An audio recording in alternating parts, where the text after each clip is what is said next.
ஒரு பயங்கரமான friend on ஸ்கிரீன்ல சார் அங்க இப்பதான் நம்ம ஸ்டேஜ்க்கு வந்தாங்க. ஜெயராம் சாருக்கு கால் பண்றாரு. என்ன ரிங்டோன் வைக்கலாம்? ஜெயராம் சார் இருக்கா?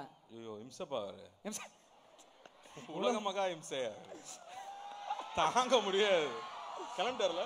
இல்ல தெரியல, நான் வந்துடுறேன்னாரு ஆளகாலம். இல்ல என்ன பிரச்சனைனா ஷூட்டிங் ஸ்பாட்டுக்கு போவோம். மணி சார் கூட டைலாக் கேட்க மாட்டாரு. இவரு பக்கத்துல உட்கார்ந்துக்கிட்டு தமிழ் வாத்தியார் மாதிரி டைலாக் இன்னும் ஒரு வாட்டி ஒரு 20 தடவை சொன்னாதான் மனுஷன் விடுவான். ஐயோ ஐயோ என்ன என்ன பாட்டு நான் கொடுக்கலாம்? என்னங்க பாட்டு போட முடியும்? ஏதாவது ஒரு பாட்டு இவ்வளவு உங்களை பண்றாரு. ஐயோ சார் நீங்க கிளம்பிட்டீங்கன்னு சொன்னாங்க. ஐஸ்வர்யா ராய் எங்களையும் கூப்பிட்டுருக்காங்க.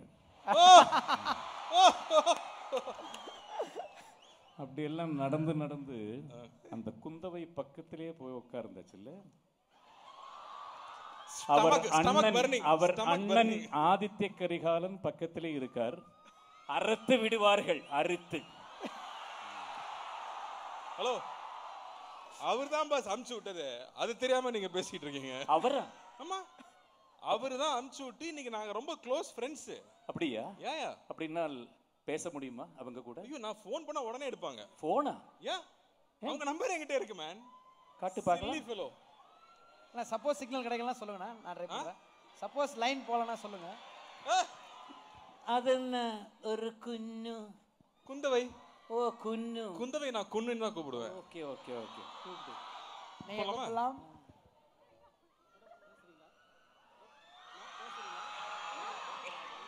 லைன் போதா? அடப்பாவி கரெக்ட்டா? ஹாய் வீட்டி. ஆஹா. குன் எப்படி இருக்கீங்க குன்? நல்லா இருக்கேன் வீட்டி, நீங்க?